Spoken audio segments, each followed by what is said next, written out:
today. Ito lang outfit natin. T-shirt. Parang namumuti-muti yung t-shirt. So, ayan. Gagamitin nga pala natin tong Lovely Romance na perfume.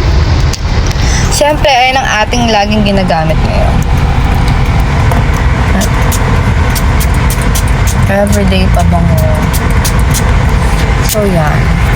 Lagay din ako sa kamay. Ito siya. Ang cute ng bottle nito. So, outfit natin. Ayan.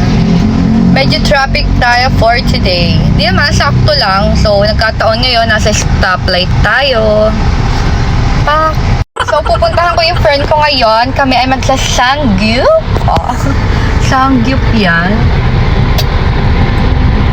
At yan, guys. Tingnan nyo naman, napaka-araw sa labas. Pero, hindi masyadong mainit dito sa akin sa loob. Ayan, hindi ko na kailangan mag-jacket pa.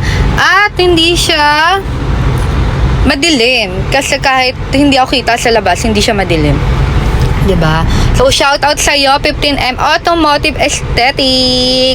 Meron silang branch sa Cabuyao tsaka Santa Rosa. Pero ito, ginawa to sa Santa Rosa. So, ayan, lagay lang natin dito yung mga gamit ko. Dalawa kasi yung phone ko, guys.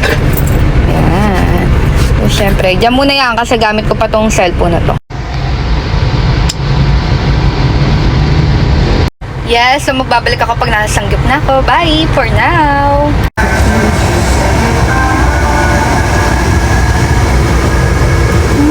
Sanggip lang ang pera.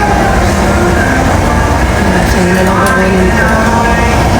Diba? Magandang dilag.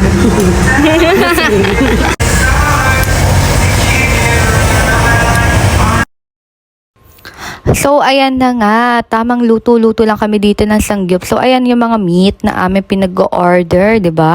Ang takaw. Ang dami namin karning in-order. Dalawa lang kami. Hindi, syempre, sulitin naman natin tong sangyup na to, ba diba? Minsan na nga lang kami kumain. So, ayan na nga, guys. Ayan yung chicken balls. Isa nabulol pa, o diba? Isa yun sa favorite namin. So, ayan.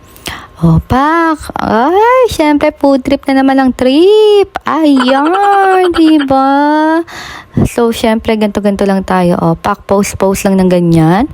At, ayan yung aking friendly, syempre. More kain tayo ngayon. At umpisan ko lang ang lumaps. Oh, pak. Syempre, umpisan natin dito sa japchae. So, hindi ko na nga nabidyohan lahat ng aking paglamon dyan. At ayan lang ating nabidyohan.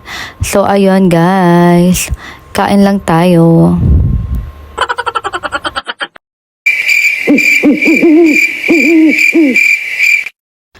At ayan na nga, syempre. Ayun yung mga after ng video na yan, syempre uwian na. Ayan, nasa car na ako.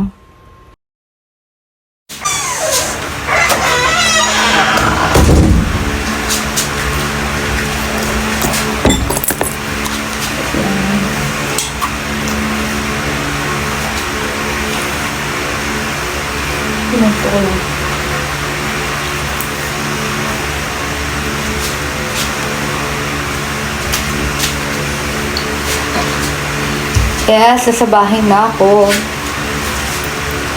Traffic at ang sabay ng mga labasan. Bye!